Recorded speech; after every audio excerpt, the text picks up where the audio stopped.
Hello, my name is Annette Pateman and I'm the writer in residence for the Thunder Bay Public Library 2021. Today I'm going to read you some of my work, some poems and some short stories on the subject of hair and identity. Black hair is, the hair of Black peoples is a very important part of our identity. And so therefore I thought I would share some of the work I've written around that. I'm going to play just a little bit on my rab drum. The Caribbean community often use steel pan, and this isn't steel pan, but it's a similar, got some similar ideas. It's called a rab drum, and it's used all over Europe, all over the world. I love the sound of it, and I thought I would share some of that with you today.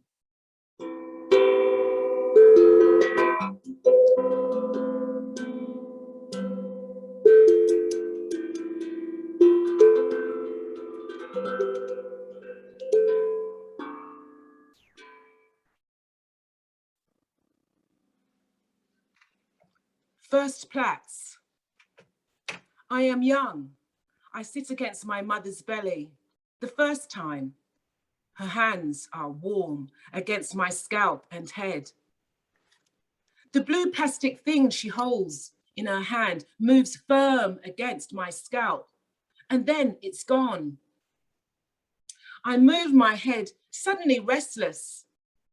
My mother speaks my name. I look at her and she smiles. All of a sudden, I relax.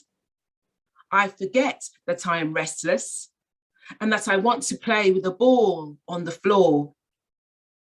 Her hands finish the task, and the blue plastic thing with its rounded teeth is placed on the dressing table. I get up and I run to pick up the ball.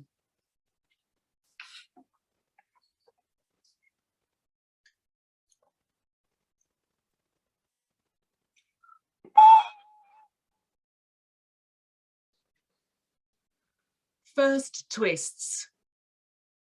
I sit between my mother's knees. They are round and brown and warm, holding me lightly, just so. Her elbows move and lower arms against my back and shoulders periodically. She moves and positions the strands of my hair, just so. Once I move my hands to touch the back of my head. Her hands stop moving and she gently but firmly moves my hands away. Just so. The rhythm of the twisting continues, a two-strand twist.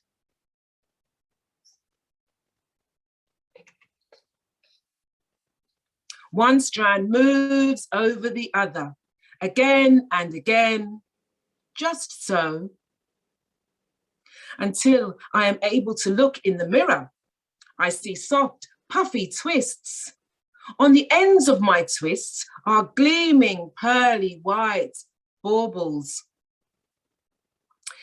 Their black elastics hold the torque, exerted by my soft twist, just so. The baubles control the tension. These are my first twists. They sit on my scalp and I think that they look really nice. Just so.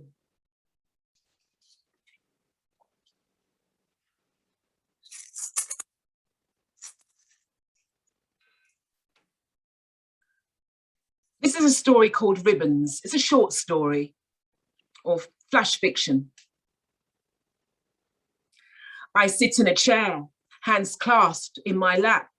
My skin is oiled just the way Jamaican people and so many Black people like to oil their skin. My mother has used her hands to massage the shea butter and coconut oil cream into my skin, and now my face emits a subtle glow.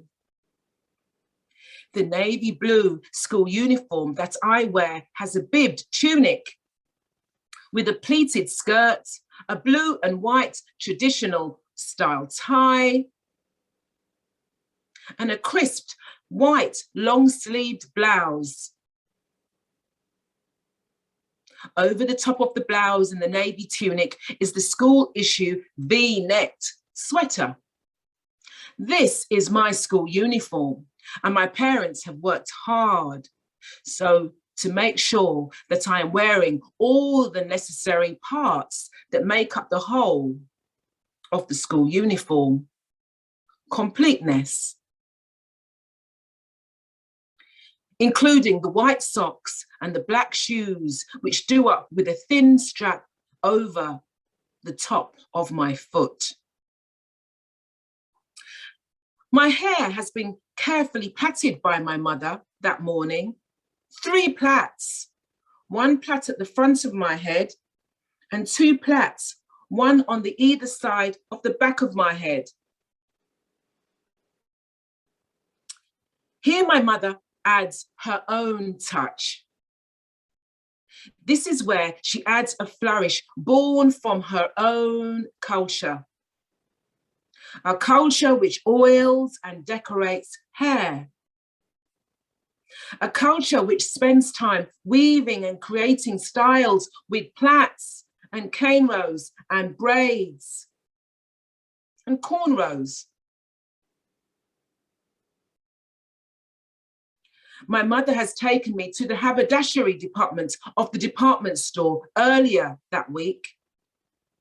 There she has looked at ribbons. There are pink ribbons, tartan ribbons, white ribbon, thin ribbon. My mother seemed to know which ribbon she was looking for, and she selected a navy blue ribbon, about 3/4 of an inch wide with bright white polka dots. The shop assistant placed the ribbon on the metal brass ruler on the edge of the wooden shop counter that separated her from us. And she asked my mother how much ribbon she wanted. Again, my mother knew just how much was needed. And the shop assistant used large black shears to cut the required length. My mother opened her black handbag that lived in the crook of her elbow, and she snapped open her purse and took out the required money and paid with a smile. That first elementary school day morning, my mother cuts the ribbon into 2 equal size pieces. She measures this carefully. She completes my hairstyle and ties the polka dot ribbon first onto one back plait, and then onto the other back plait. So I have beautiful polka dot ribbons in my hair, and I feel very pretty and ready for school. I know that school is important, and I will not let my parents down.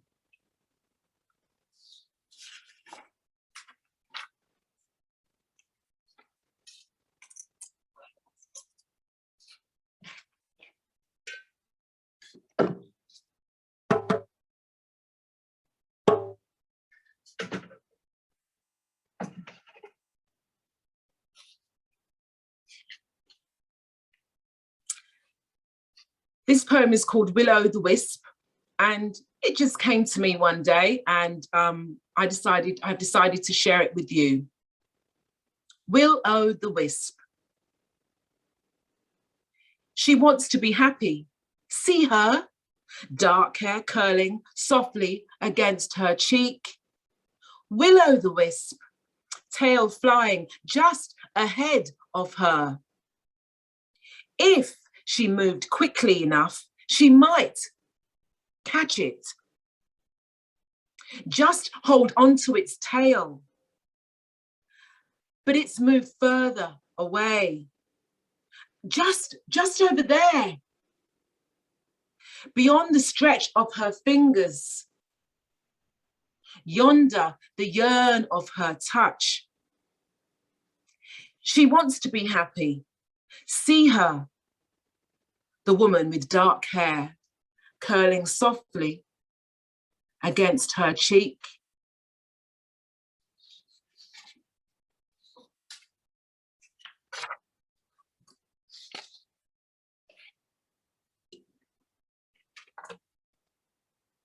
Okay, I'm going to read you another short story. It's called Afro. But before I do so, I'm going to play you a little bit more rab drum.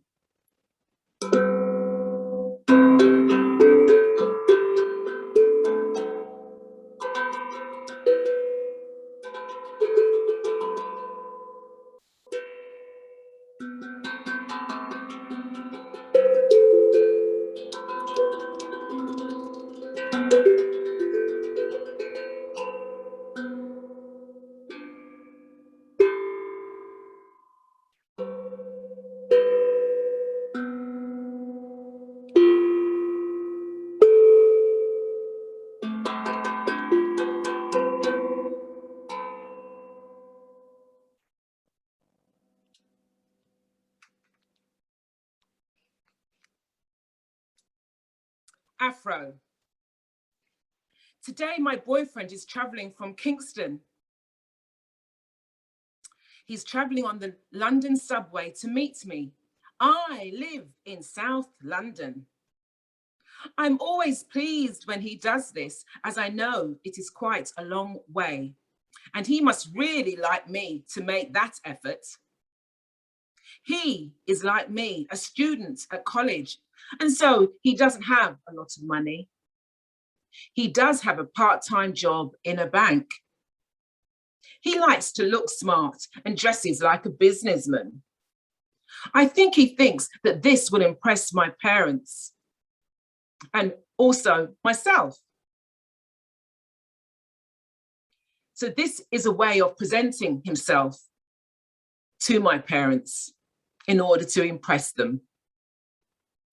I think his demeanor does give my parents pause. And in that space, I find that I can, in fact, have a boyfriend that can come to my house and that I can date. Today, I choose to wear my hair in an afro. It is easy for me to style, even with my basic hairstyling skills. So I take my brown plastic afro comb and start to undo the small, shortest single plaits that I have been sporting all week.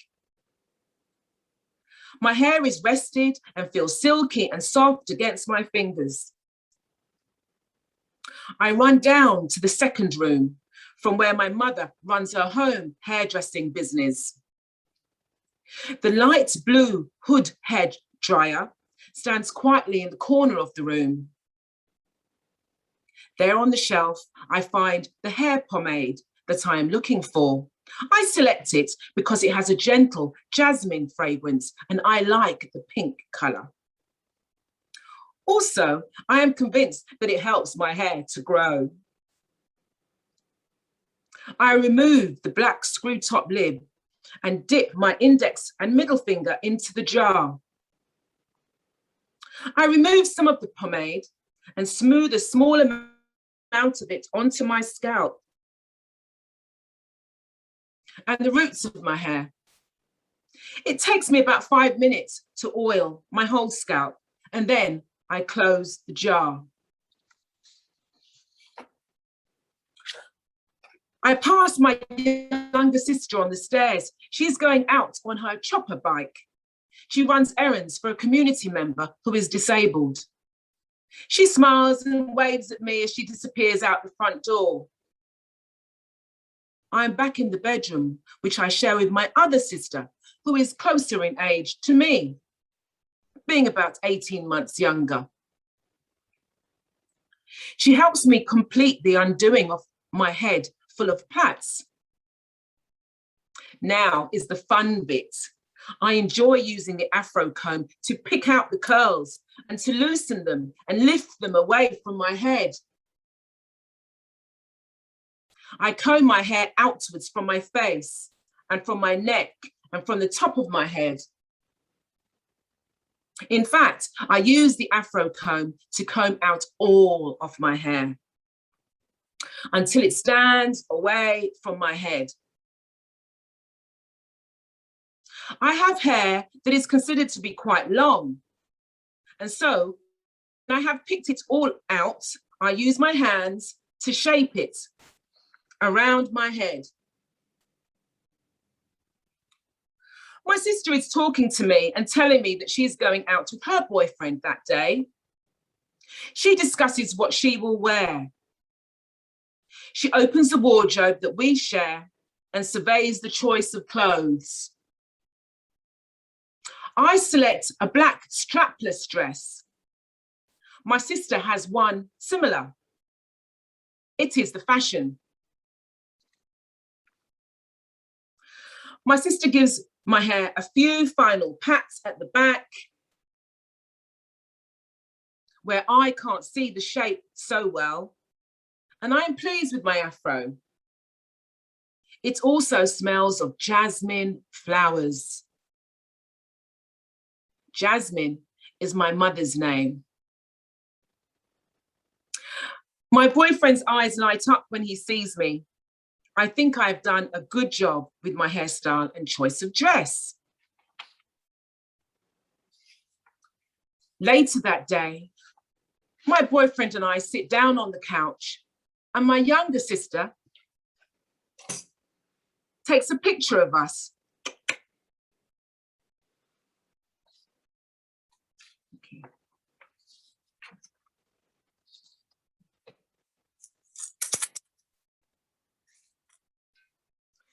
Okay, now I'm going to read you a poem called Afro. So I'm going to read you a poem called Afro.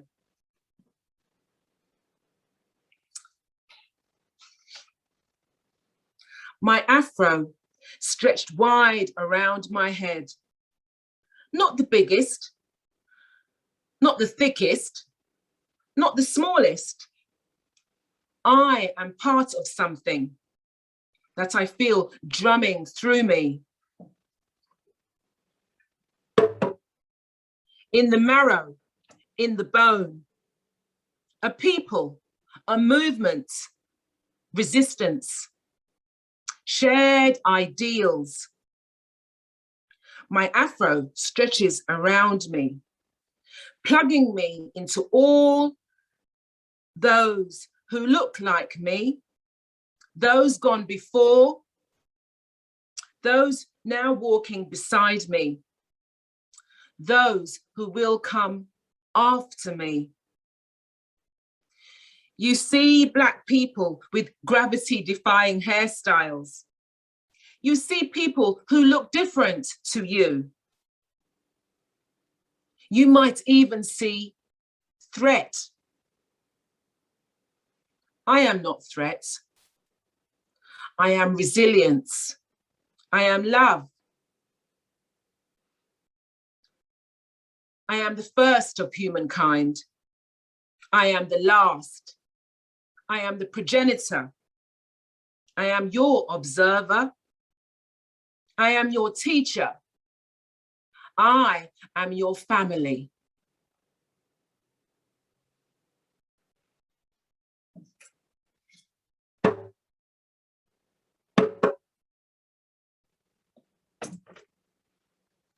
Thank you.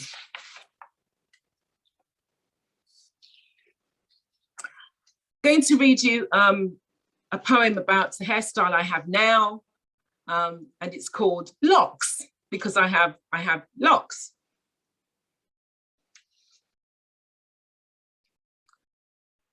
Locks formed and born from life and hands that roll and twist in between palm and fingers, The curling strands folded like DNA.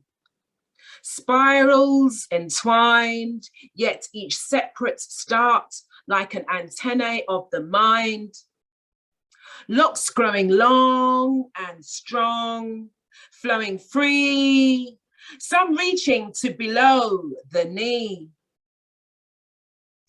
A belief system that holds them almost sacred as an expression and extension of vitality. They accompany the wearer through this journey of life. Thank you. Okay, I've written a book called Spectrum. It is available at the Thunder Bay Public Library, but it's also available at the usual online retailers. So you can get this online. If you put in Annette Pateman, you'll be able to order my book, which has a lot of different poems about race and identity, relationships and family. I'm going to read you one of the poems, two of the poems actually, from Spectrum that are to do with hair. I hope you'll enjoy them. Hair. Oil, twist, part, plait. This is my hair and how I do that. I smooth on the oil, I hold to the hair. I take my comb and make partings with care. The strands in my hand, I move and position. I weave and discover creation, my mission. Now is the time to acknowledge the scalp, stroke and knead and make styles to suit. This is my hair, Afro, frizzy, dread and locks. Yes, this is the crown I wear in town.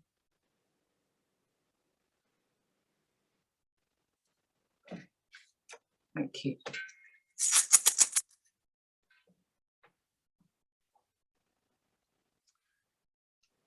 And the last one. I have a poem called Locks, which I'm going to read from my book Spectrum.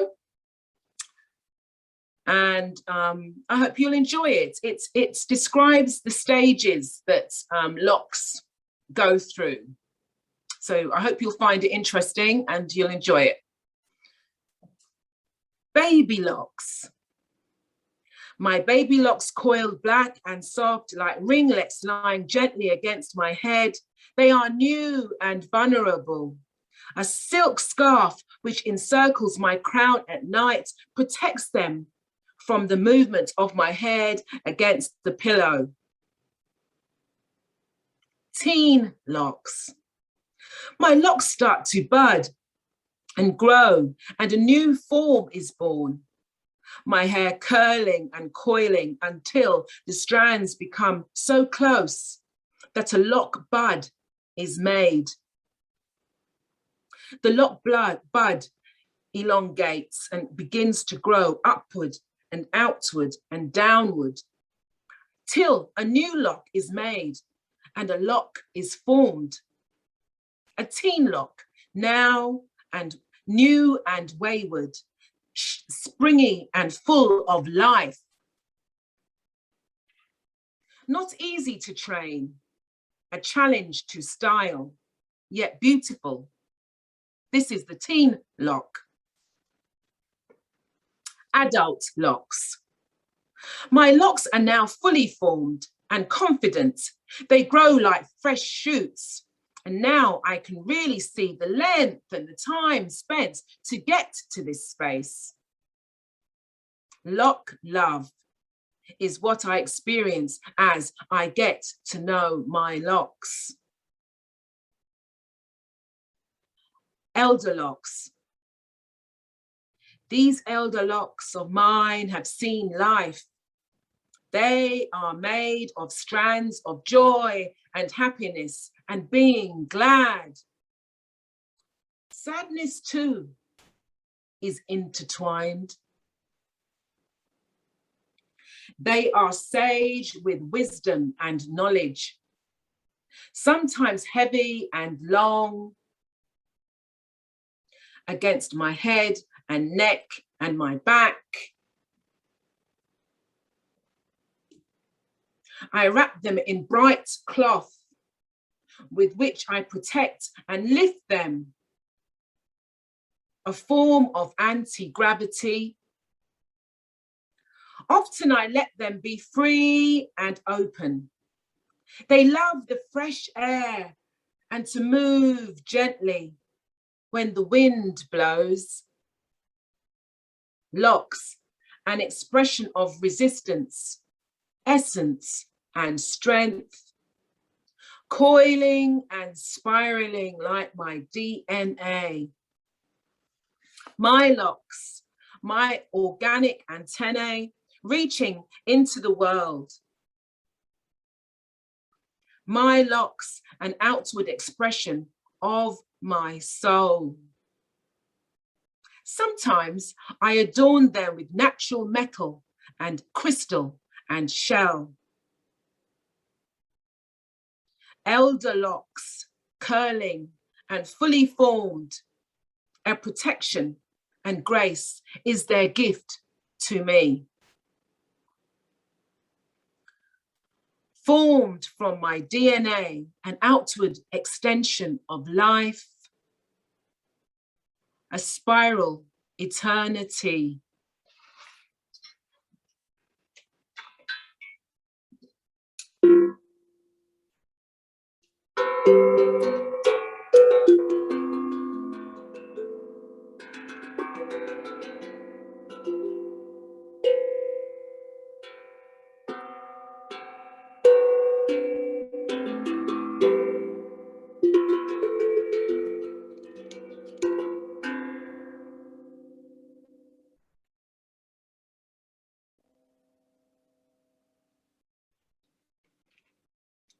Thank you. I hope you enjoyed the poetry. My name's Annette Pateman. I'm the writer in residence at the Thunder Bay Public Library for 2021. And my books, where you can read some of the poetry I've shared with you, including the last two, are available through online retailers. Thank you very much.